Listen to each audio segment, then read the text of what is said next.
Hello everyone. So in this video today, I'm going to use the algebraic method to go ahead and solve for this chemical reaction. We're going to balance this, right? So here we have potassium manganate, iron sulfate, sulfuric acid for the reactants. And on the right-hand side, we have potassium sulfate, manganese sulfate, and iron sulfate, and water, okay? And so before we begin, it's always nice to go ahead and set up your construction of the letters. So I signed A, B, C, D, E, F, G for my coefficients, right? So these are your coefficients.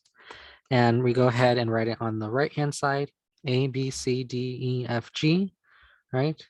And then the next part we do is we go ahead and we write our elements. So K is for potassium, Mn is for manganese, O is for oxygen, Fe is for iron, and S is for sulfur, and we also need to include hydrogen, so H for hydrogen, right? So the next part of the step is you say, all right, take a look at each element and find out how many times they occur on both sides of the reaction, right? So if, for example, we look at, let me use a highlighter here. We look at potassium, right? It occurs once in A. So we go ahead and write that down on the reaction side. And you can see here, it doesn't occur anywhere here, right? So we can just go ahead and leave that out. We can then write equal to, because it's now we're focusing on the product side. This is then going to be equal to K2, right? I mean 2D, right? Because there are two potassiums located in the D section. So there's two potassiums here. So that, and it's located in the D position, right? So you go ahead and you write that as 2D, okay? So let's go ahead and erase this just because I don't want it to be distracting. So this is K2SO4, right? So hopefully you've had some practice with it and you know how to do the setup. So for manganese, it's the same idea. 1A occurs once in A. If you look on the product side, how many times does it occur? It also occurs once in E, right? So that would be 1E, right? If you look at oxygen, what I'm going to do right now is I'm going to make it easier for us. It's been a while, so I'm going to do A is equal to 2D, A is equal to E. All right, I don't want to write those coefficients. So next we move on to oxygen, right? So this is 4A, right? Oxygen occurs 4 times in B, right? Plus 4B. It also occurs 4 times in C, so that's 4C. And this is equal to, so we're focusing on the product side. This is 4D, right? 4E. But here it's 3 times SO4, so there's 12 of them. 12 oxygens, 4 oxygens, 4 oxygens located in the D, E, and F. Oh, and there's also one in G, so that's 1 oxygen here, right? So if I were to write that, I'd write 4D plus 4E plus 4F plus G, right? So let's, oh, see, I made a mistake. This is 12F. I should go a little slower. Okay, so this is 4D plus 4E plus 12F. Ooh, I hope I have enough space. Plus G. Okay, so let me go ahead and erase all this work so it doesn't get distracting. Okay, so now we focus on iron. Well, if you look at iron, you know it occurs once in B, right? And occurs 2 times in the F position for the product side. So you'd write it as B is equal to 2F. And so this part is not, it's not the hardest part, but it does take, you need a bookkeep, right? You need to make sure that you're looking at the right spots. So sulfur occurs once in B, it occurs once in C, it occurs once in D, occurs once in E, and occurs 3 times in F, right? Oh, sorry, 3 times in F, right? So that is going to be B plus C is equal to I'm sorry, D plus E plus 3F. 3F, right? So that's how it's going to look like. Let me go ahead and erase all this so it's not distracting. And the next part, right, is the last one, hydrogen. So this is 2 spots in C, so 2C, and it's equal to 2 spots in G. So that is going to be 2G. All right. So, I mean, this was not a bad part. The hardest part is when we actually do the math and we try to solve for the values of our variables, right? So in the end, right, we want to solve for our coefficients, right? We want to find the values. It could be 1, it could be 2, it could be 3. We want to solve for them, right? We want to solve for the correct balanced reaction. So how do we start? Well, let's go ahead and we say, declare a value for one of the variables. Declare a value. So what do I mean? Well, if you look at your system of equations, let me zoom out for you, right? If you look at everything in its entirety, right, it would be best to start with A, quite simply because if we start with A, we then know what D is, and we also know what E would be. And that makes life a lot easier for us. So let me clarify what I mean. So if I said A is equal to 1, right? So A is equal to 1, right? So that means A is equal to 1. That would mean then that D, right, is equal to 1/2. How did I know that? Well, I said A is equal to 1. So if you plug that in, right, so that's 1 is equal to 2D, right? So 1/2 is equal to D. So D is 1/2, right? So this is 1/2. Again, how did I get that? I plugged in A. I plugged in the value for A. I plugged in that 1, and then 1 is equal to 2D, and 1 is equal to 2D here, and so that gives you D's 1/2, okay? So hopefully that was okay, and you can do likewise. You can say that A is equal to E, but I know that A is equal to 1. So that's 1 is equal to E. So this is, E is equal to 1. So this is E is equal to 1. All right, so awesome. We have found our first, sorry, I need to erase the highlight. I find it a little distracting. A is equal to 2D, and A is equal to E, okay? So we've set up a position for ourselves to solve for B, C, F, and G, right? So these are still what we need to find, but we've done great work. We found 3 values for the variables. Amazing, right? Let me just clarify what I did. So A is equal to 1. So that means D is equal to 1/2, right? I like to show work. So let's show our work. How did I get there? 1 is equal to 2D. And so that leads to D is equal to 1/2. 1 is equal to E. So that means E is equal to 1, right? Okay, now we are ready to go. And sorry it took so long. So let's go to oxygen. And the reason why I'm going to oxygen, right, is because, I need to find B, C, F, and G. And I'm telling you that potassium, manganese, they no longer are helpful just because, we've already found their values. We still need to find um, what B, C, D, E, and G are, right? Or I mean, F and G, sorry. We need to find what these are, right? We still need to find those values. We haven't yet. So that's what we're doing right now. So let's focus on them only. And let me erase the highlight just so it doesn't become so messy.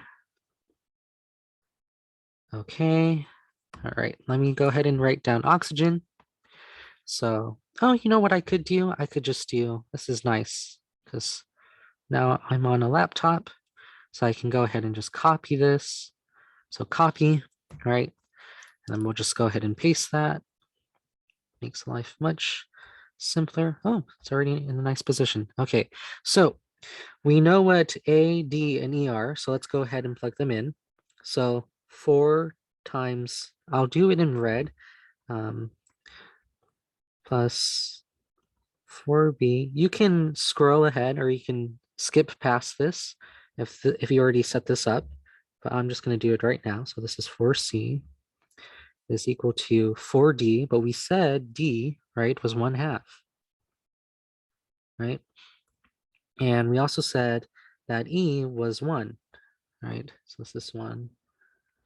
So we'll just be doing this for a bit, plus 12f plus g, right? Same idea holds here. This is just b is equal to 2f. Here, b plus c, we don't know what b or c is, so that's b plus c is equal to d plus c. Oh, we know what d and we know what e is. Nope. D is 1/2 plus 1, right? Sorry, there's an inconsistency in how I write my ones. I'll just write it as that. Plus 3f, right? Because we don't know f.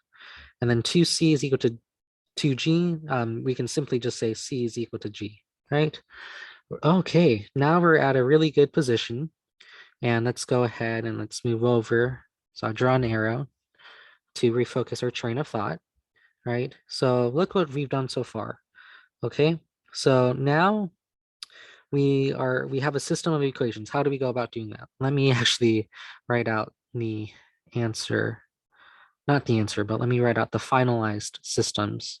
So that is 4b plus 4c is equal to 2 plus 12f plus g, b is equal to 2f, and then b plus c is equal to 1.5 plus 3f, right?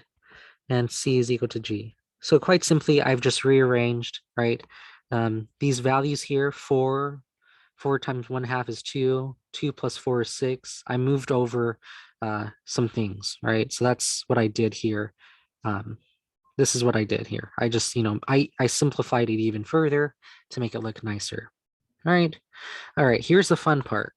We have to find a value for one of these variables. And this took me quite a while. I mean, I had to stare at this and I had to think about, all right, what to do. So what to do now, right? And there are several ways you can do this. If you've taken a linear algebra course, you are probably familiar with solving systems of equations, solving systems of linear equations, solving systems of, equations. I'll just say equations. Right, you're really familiar with that. I've taken a linear algebra course, but I've kind of forgotten the essence of it. So what I'm going to do is I'm just going to do some substitution, and it's going to be very heavy substitution. And I'll explain the process of the substitution. Okay, so this is what I've elected to do just because I remembered it a bit more, but it works out. It works out, but it does take a while. So let's go ahead and just erase all this, right? So that's what you can do. So what I did was I stared at it for a little bit, right? And I said, okay, let us find a goal. My goal is to solve for f, right? So my goal, solve for f, right? How do you go about and do that? Well, I know b, right, is equal to 2f, and I know that c, right, plus b plus c is equal to 1.5 plus 3f. So what I'll do here is I'll say, all right, let's go ahead and plug in 2f for b right here. So this becomes then 2f. Here, I'll write it in red just to show what I'm doing. 2f plus c is equal to 1.5 plus 3f. So that means that c is equal to 1.5 plus f, right? Okay, so we are now in a position to work out what f is. So if I take this equation right here, 4 times b, but we said b was 2f, so this is 2f, right? plus 4c, but didn't we just say that c was 1.5 plus f using substitution? So we can say 4 times c is 1.5 plus f, right? And so this is equal to 2 plus 12f, right? Plus g. Ah, and you're like, wait a second, we have g. We can't solve for f. Well, what's really fun is we know that c is equal to g, right? So this means that inherently, this is g is equal to c as well, right? So since g is equal to c, g can also be 1.5 plus f. So we can go ahead and we can substitute that in for g here, 1.5 plus f. Now, you may have done it another way, and that's totally acceptable. You may have wanted to solve for another variable, but this is how I did it. And if you know how to solve systems of equations, you go ahead and do that. But this is what clicked with me when I first did it. Okay, so in the end, what you will get, right, is 8f plus 6 plus 4f is equal to 2 plus 12f plus 1.5 plus f, right? Let's go ahead and let's simplify further. 12f plus 6 is equal to 3.5 plus 13f. And so that means that 6 minus 3.5 is equal to f. So f is equal to 2.5, right? So we just found f, and this is amazing. This is great for us. We've gone through the substitution process, and we said that f is 2.5. So this is 2.5. I guess I will write everything in decimals just because it, looks a little nicer, or I guess it fits in with what we're doing. So we found that f is equal to 2.5. We still don't know b, we still don't know c, we still don't know g, right? So these are all question marks. What are these? Well, we've just solved for f. And if you look here, b is equal to 2f, right? So if b is equal to 2f, that means then b is equal to 2 times 2.5. And so b is equal to 5. Ooh, this is amazing. This is great. We're almost done. I mean, we've done the hard part. We solved for f, and it's great. It's amazing, right? Let me just erase this. I always get scared I might erase things in accident. So c and g are still what we need to solve for, right? But we can take this equation here, right? We know everything except for c. So let's take this equation and let's work it out. So we can say that b, right, is 5 plus c, which is something we don't know, is equal to 0.5 because we know what d is, plus e, which is 1, plus 3 times 2.5. So this is essentially going to be 1.5 plus 7.5 is equal to 5 plus c. And so c is equal to 4 because 1.5 plus 7.5 is 9. 9 minus 5 is 4. So c is equal to 4. And because we know that, because we know the relationship between c and g are equal to each other, right? So that means that g is equal to 4 as well. And we have solved, or we have balanced our chemical reaction. But typically, as chemists, we'd like to see these in whole numbers, I suppose, right? I mean, this is perfectly acceptable, but in presentation notation form, we'd like to see integers. We like to see whole numbers. So we go ahead and we, make them whole numbers by multiplying by a factor of 2 for this one, times 2. If you multiply by 2, right, you need to multiply everything else by 2. It's sort of like cooking. If you double one part of the ingredients, you have to double the other ingredients, right? So this is going to be 2, 10, 8, 1, 2, 5, 8. And this is the balanced coefficients, right? So let's go ahead and write them as, let's write them in green. 2, 10, 8, 1, 2, 5, 8. Okay, and now what we will do is we will check your work. So how do you check your work? You're going to check your work by writing out each elements and seeing if those match up with the other side. So you need to make sure you have equal sides, I mean equal amounts on both sides for the reactants and the products. That's what I'm trying to say to you. So Mn, KMnO, Fe, S, H, right?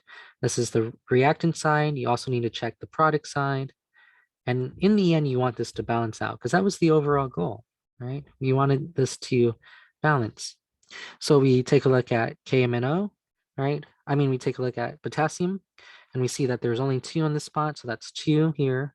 And it matches up with 2, right? Mn, manganese. There's 2 manganese on the reactant side. There's 2 manganese on the product side, right? Great, right? And then there is 8 oxygens plus 40, so that's 48. 48 plus 32, right? Oxygens here. So what's 48 plus 32? I can't do that in my head. That is 0, that's 1, that's 80, right? So that's 80. We check the right-hand side. That's 4 plus 8, right? Because 2 times 4 is 8. 8 plus 4 is 12. 12 plus, how many are here? 3 times 4 is 12. 12 times 5 is 60 plus 60 plus an additional 8 from here. That is 70. Oh, wait, is that 70? No, no, no. This is 80. Ooh, I got scared. I was like, it should be 80. And they are, in fact, 80. Woohoo. That's good. That's good news, right? Iron here, there's 10 of them here. Iron here, there's 10 of them here because 5 times 2 is 10. This is looking good so far. So we're checking our work. So there's 8 of them here. I'll just write. Oh, I just deleted something. What did I just delete? 12F, sorry. So this is going to be 8 plus 10 is 18. So there's 18 on the left-hand side. How many are in sulfur on the right-hand side? There is going to be, well, 1 plus 2, that's 3. 3 plus 15, so that's 18 here as well. And hydrogen, there is 16 here, 16 here, and they balance. So we've checked our work and it works out. And I hope this video was helpful. Please let me know if you have any more questions. I know I sort of kind of went a little fast on this one, but at the same time, this video is probably really long. So I recommend watching my other videos on the algebraic method. Um, so I think that's it. So good luck and thank you.